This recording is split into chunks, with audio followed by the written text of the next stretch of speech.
The marble floor of the Iron Keep was freezing, but it was the Alpha King's whisper that made her blood run cold. He didn't ask for her heart, nor her loyalty. Leaning in, his golden eyes piercing her soul, he growled, "Your body is mine, until I have my sons." Historical texts kept in the Grand Abbey of Oakhaven, meticulously transcribed by Father Thomas in the bitter winter of 1342, speak of the Caldwell Pack's fall as a swift and brutal necessity. But history is written by the victors. For Eleanor Caldwell it was not history. It was a living nightmare of burning pine-shattered steel and the metallic scent of her family's blood staining the snow. Eleanor was an Omega, the last surviving daughter of Lord Arthur Caldwell, a proud but impoverished Alpha, who had dared to rebel against the reigning monarch.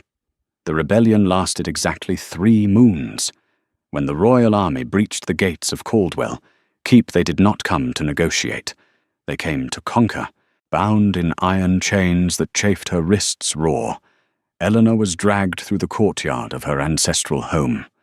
The once proud banners of the Silver Wolf were trampled under the heavy, mud-caked boots of the royal guard. She was thrown to her knees in the center of the great hall, her thin linen dress offering no protection against the biting winter draught. Before her stood a man who was less a king and more a force of nature.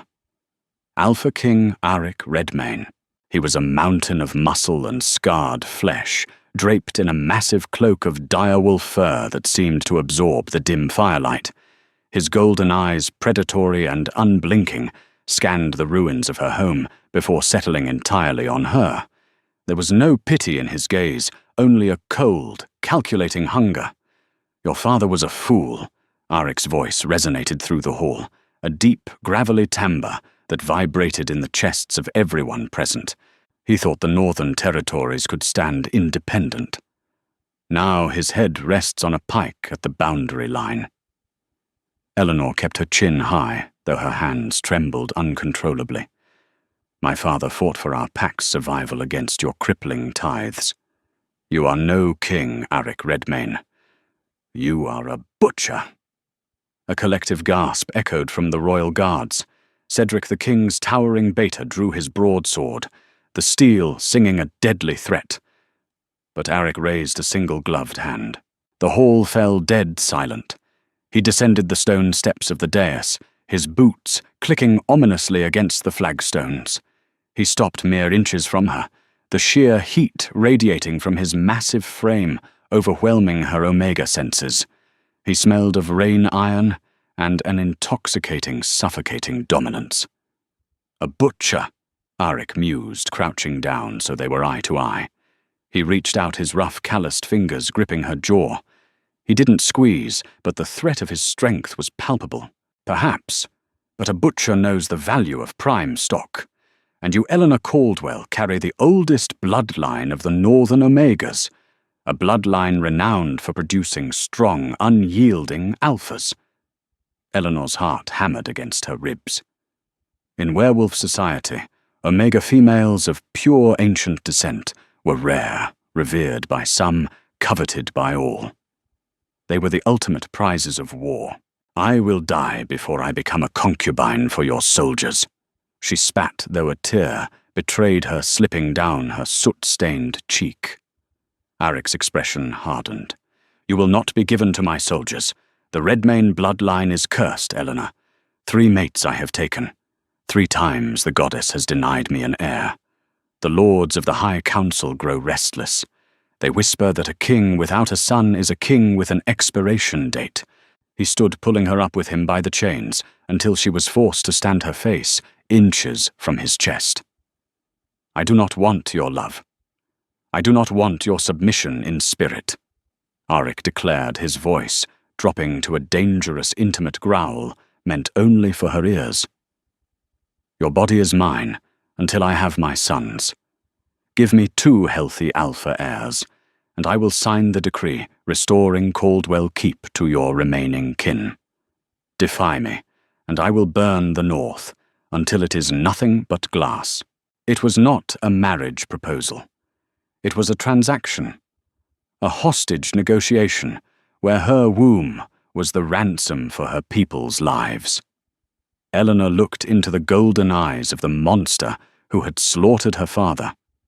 She thought of her younger cousins hiding in the eastern caves of the innocent villagers who would face the sword if she refused. She swallowed her pride, her dreams, and her freedom. 2 sons, Eleanor whispered, her voice cracking. And then I am free. 2 sons. Auric confirmed, sealing her fate. By the time the spring thaws of 1343 finally began to melt the heavy snows surrounding the Iron Keep, Eleanor had become a permanent, tightly guarded fixture within its imposing stone walls.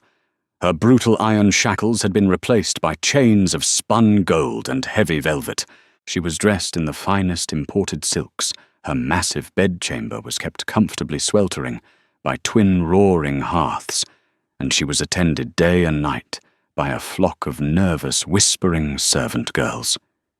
Yet the luxury did nothing to warm the ice in her veins. She was a prisoner, a breeding mare kept in a gilded cage. The consummation of their dark, desperate bargain had been a tense, suffocatingly silent affair. Alpha King Auric visited her chambers only when the lunar cycle dictated her omega fertility was at its absolute peak. He was not physically cruel in the dark, but he was entirely detached, executing a grim biological duty for the survival of his kingdom. He would strip off his heavy armor, map-stained tunics, and immense direwolf pelts, approaching her with a heavy, resigned silence. Eleanor bore his weight and his heat with closed eyes, digging her fingernails into her palms, desperately imagining the snow-capped, wind-swept peaks of her fallen home. She counted the nights, counted the moons, praying to the goddess for the quick conception of the sons that would finally buy her freedom. But life within the waking hours of the Iron Keep was proving to be far more dangerous than the king's formidable bed. The royal court was a glittering, venomous viper's nest of political intrigue, and coiled at the very centre of it was Lady Beatrice Harrington. Beatrice was the eldest daughter of the wealthiest, most ruthlessly ambitious alpha in the Southern Territories. Strikingly beautiful with raven black hair cascading down her back and eyes like chipped winter ice, she had been meticulously groomed since birth to be Auric's queen. When Auric had returned from his northern conquest, not with a signed treaty, but with a captive, fertile omega from a rebel bloodline, Beatrice's fury was a quiet, catastrophic thing. You look dreadfully pale today, Lady Eleanor. Beatrice noted one exceptionally dreary afternoon in the glass-paned sunroom. Her tone dripped with a meticulously crafted false sweetness that made Eleanor's omega instincts bristle. Beatrice gracefully lifted a delicate porcelain teapot, pouring a steaming cup of imported jasmine tea, and sliding it across the polished mahogany table. The floral scent was overpowering, thick and cloying. The king's relentless demands must be terribly exhausting for someone of your famously fragile, impoverished upbringing. Eleanor stiffened, keeping her hands folded perfectly in her lap. She had learned rapidly that in the Iron Keep nothing was given freely, and weakness was blood in the water. I am perfectly well, Lady Beatrice. The king's demands are a matter of state protocol, not a test of fragility. My bloodline has weathered far worse than a demanding alpha. Beatrice's pristine, red-painted smile tightened fractionally. Of course, though observing the court, one must wonder why His Majesty is so frantically desperate for an heir right this very moment. It is a terrible looming secret the keep holds, isn't it? Eleanor frowned, her brow furrowing slightly. What secret? Beatrice leaned in across the table, her voice dropping to a conspiratorial, mocking whisper. You truly do not know. You think our great Alpha King wants heirs merely for political stability? Look closely at him, little wolf. Look at the dark, roping veins on his neck when he exerts his dominance.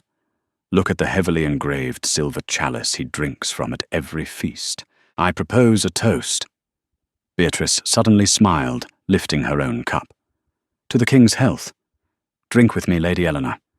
To refuse would be incredibly treasonous." Trapped by the rigid protocol of the court, Eleanor reluctantly lifted the porcelain cup to her lips, taking a slow, polite sip. The tea tasted heavily of jasmine, but there was a sharp, bitter aftertaste that lingered on her tongue. That evening, Eleanor observed Arik from the shadowed balconies overlooking the great hall. He was holding a tense war council with his generals. Usually a towering mythical figure of immovable strength, Eleanor watched with newly opened eyes. For the first time, she noticed a subtle, uncontrollable tremor in his massive left hand as he pointed at the maps. When he sighed and rubbed the back of his neck, the torchlight caught a terrifying glimpse of something horrifying, thick, pitch-black veins branching out from beneath his leather collar, pulsing rhythmically with a sickening, dark energy. Later that night, when Arik entered her bedchamber, the scent of him was fundamentally different. Beneath the familiar heavy musk of rain and iron, there was a faint, sickly sweet odor. It was the scent of rotting wood and decay. "You are staring," Arik stated flatly, his broad back to her, as he unbuckled his heavy leather doublet. "You are dying," Eleanor blurted out into the quiet room, the horrifying puzzle pieces snapping together in her mind. Arik froze. The temperature in the room plummeted 10 degrees. In a flash of terrifying predatory speed, he crossed the stone floor and pinned her against the tapestry-covered wall, his heavy forearm pressed dangerously against her collarbone. "Who spoke to you?" He snarled, his golden eyes flashing with a violent, cornered, animalistic desperation. His fangs elongated, scraping against his lower lip. "No one had to," she gasped, her hands gripping his muscular arm, refusing to look away from his furious gaze. "Your veins are black, Arik. Your scent is souring, decaying from the inside. It's the silver blight, isn't it?" Arik slowly released her, stepping back, as if the words themselves had physically burned his flesh. The silver blight was a myth, to most an incurable, agonizing poison weaponized by ancient rogue hunters. It slowly, inevitably turned a werewolf's blood into toxic liquid silver, destroying them from the inside out. 3 years ago, Arik confessed, his voice suddenly sounding incredibly weary. The impenetrable facade of the invincible Alpha King slipped, revealing a doomed man. "A poisoned blade during a border skirmish in the dead of night. My finest healers have managed to slow its spread, but it cannot be stopped entirely. My time is running out. If I die without an heir of my own blood, the High Council will tear the kingdom apart to claim the throne. A bloody civil war will consume every pack, including the hidden remnants of yours." Eleanor stared at him, a complex, agonizing storm of emotions warring in her chest. This terrifying man was her captor, the executioner of her father, yet the kingdom's survival and her surviving family's safety hinged entirely on his fading life or the life of the child he desperately needed her to bear. "Why me?" she asked softly, her voice barely a whisper over the crackling fire. "There are hundreds of Omegas. Because the Caldwell Omegas possess a genetic ancient immunity to silver." Arik looked at her, a profound vulnerability shadowing his harsh features. "Your bloodline is the only one strong enough, pure enough to carry a blighted Alpha's child to term without the toxic blood killing the infant in the womb. You are not just a vessel, Eleanor. You are the absolute only cure for my legacy." The revelation hit her like a physical blow. She wasn't just paying a ransom, she was carrying the crushing weight of the entire realm. But her moment of staggering realization was suddenly violently interrupted by a sharp tearing cramp in her lower abdomen. It felt like hot knives twisting in her gut. Eleanor doubled over, clutching her stomach. As a choked, blood-curdling scream escaped her lips, Arik lunged forward, catching her before her knees hit the stone floor. "Eleanor! What is it? The tea!" She gasped out her vision, rapidly blurring as a cold, clammy sweat broke out over her pale skin.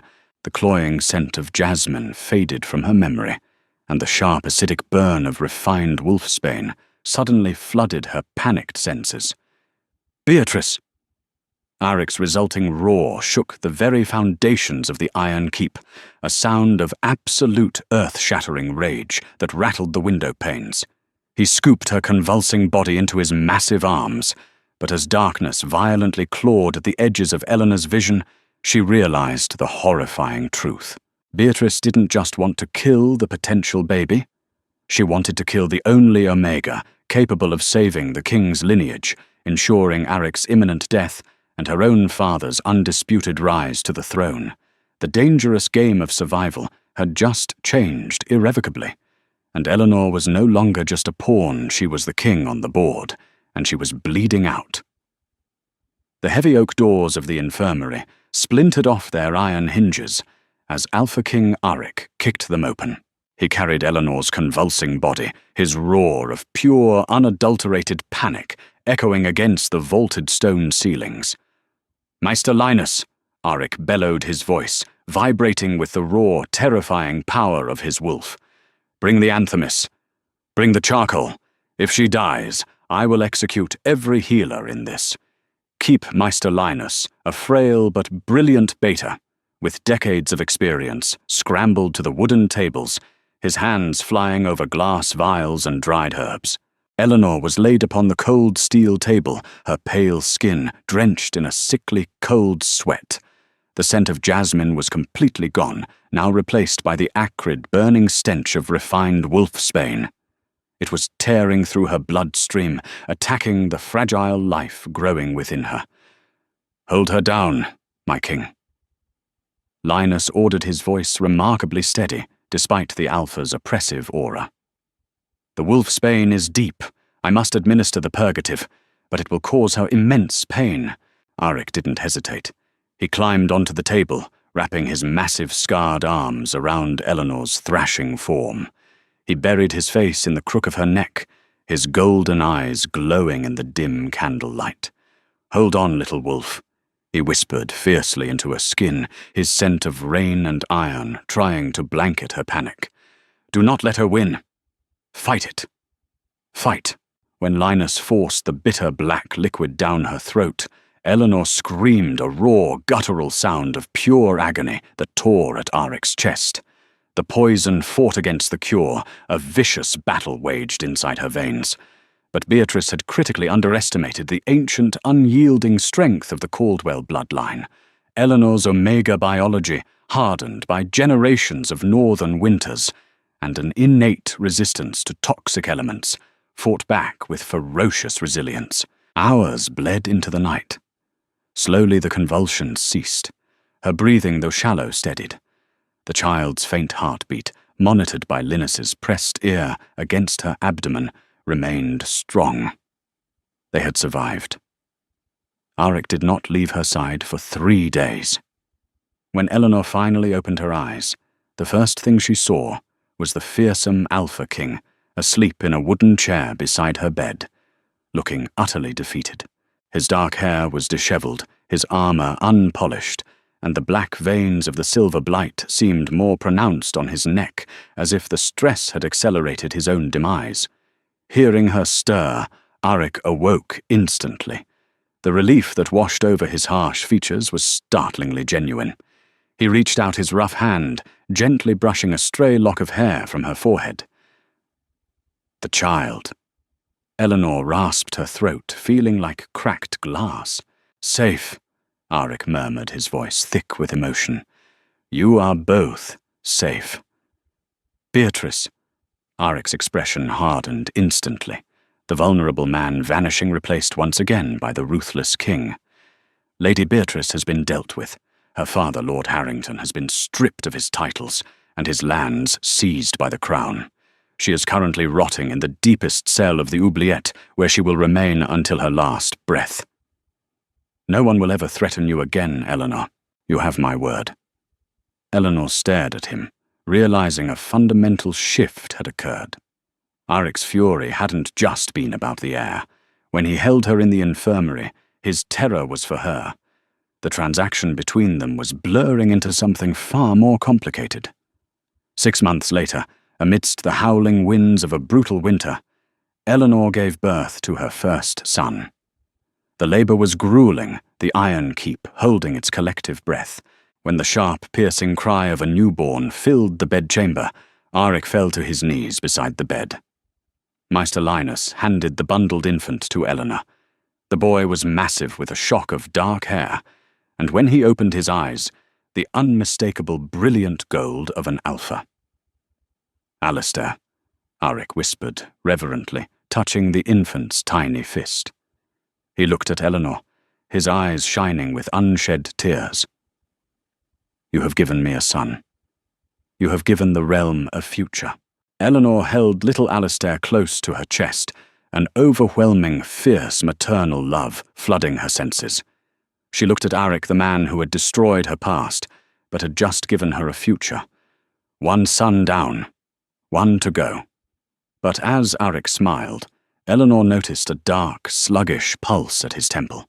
The black veins had crawled higher up his neck, peaking dangerously close to his jawline. The silver blight was spreading. Time was running out. 2 years passed. Eleanor was no longer a prisoner in the Iron Keep. She was its heart. Though they were not officially mated, she acted as the Luna in all but name. She managed the staff, oversaw the castle's defences, and raised Prince Alistair, who was already showing the fiery spirit of his Caldwell ancestors and the raw strength of the Redmayne line. Arik and Eleanor's relationship had deepened into a silent, profound partnership. Their nights were no longer cold transactions, but passionate, desperate encounters. Eleanor found herself longing for his touch, entirely consumed by the very man she had sworn to hate. But a dark cloud hung over their stolen moments. Arik was dying. By the time Eleanor discovered she was pregnant with their second child, Arik was largely confined to his chambers. The silver blight had ravaged his immense frame, turning his golden eyes murky and robbing him of his monstrous strength. The realm smelled the weakness. Lord Reginald Beatrice's vengeful uncle saw the king's fading health as the perfect opportunity. Rallying the disgruntled southern packs and hiring an army of rogue mercenaries, Reginald marched on the Iron Keep. The siege began on a starless, moonless night. Flaming arrows rained down upon the stone courtyards, and the deafening crash of battering rams against the iron gates shook the castle to its foundations. Eleanor, heavily pregnant, and weeks away from her due date, stood in the war room with Cedric, the king's beta. They have breached the outer wall. My lady Cedric reported his armor smeared with blood and ash. The king, he insists on taking the battlefield. It is suicide in his condition. Eleanor's heart plummeted. She hiked up her heavy velvet skirts and ran toward the royal armory. She found Arik struggling to buckle his chestplate, his hands trembling violently. The black veins of the blight now mapped across half his face, a terrifying spiderweb of poisoned blood. "Arik, stop!" Eleanor cried, grabbing his hands. "You cannot fight. You can barely stand. I am the Alpha King." Arik rasped, coughing violently, a spatter of dark, silver-laced blood hitting the floorboards. "I will not let Reginald slaughter you or my son. I will buy you time. Cedric has a carriage waiting at the hidden northern tunnels. You must run, Eleanor." "No," she screamed, tears streaming down her face. "Our deal was 2 sons. You promised me 2 sons, and I am not leaving until you fulfill your end of the bargain." Arik cupped her face, his thumb wiping away her tears. "I release you from the bargain, little wolf. I release you. Go." Before she could argue, a blinding pain ripped through her abdomen. Eleanor collapsed against Arik, gasping for air. The stress, the terror, the deafening sounds of war, it had triggered her labor. The second son was coming right as the gates were falling. Arik carried her back to their chambers, ignoring the sounds of steel clashing in the corridors below. Maester Linus was already there, locking the heavy oak doors behind them. The next hours were a nightmare of blood screams and the smell of burning wood. Eleanor fought through the agonizing contractions, her hand gripping Aric's weakening one. Every time she pushed, the castle shook with the impact of the enemy's siege weapons. "The head is crowning," Linus shouted over the din. "Push, my lady, push!" With a final earth-shattering scream, Eleanor delivered her second son. The baby's cries pierced the smoky air, loud and defiant. Linus quickly cleaned the child, wrapping him in a direwolf pelt. "Another alpha, my king. A healthy boy." Aric smiled, a weak, ghostly expression. He kissed Eleanor's forehead, his breathing incredibly shallow. "You are free, Eleanor. My debt is paid." His eyes rolled back, and he slumped against the side of the bed. His chest stopped moving. The silver blight had finally reached his heart. "No."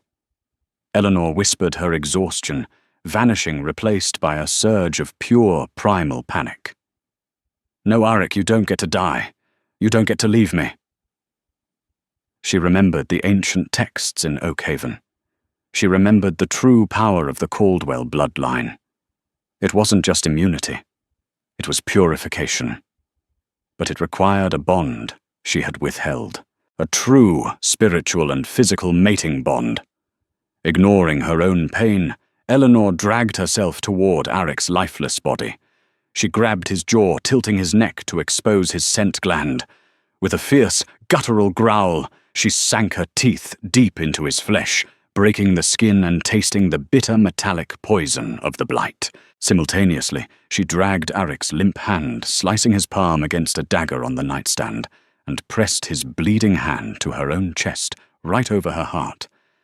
"I accept you," Eleanor chanted, the ancient northern words flowing from her lips. "I claim you. My alpha, my mate. My blood is your blood. My strength is your strength." A blinding, ethereal silver light erupted from the point where her teeth met his neck.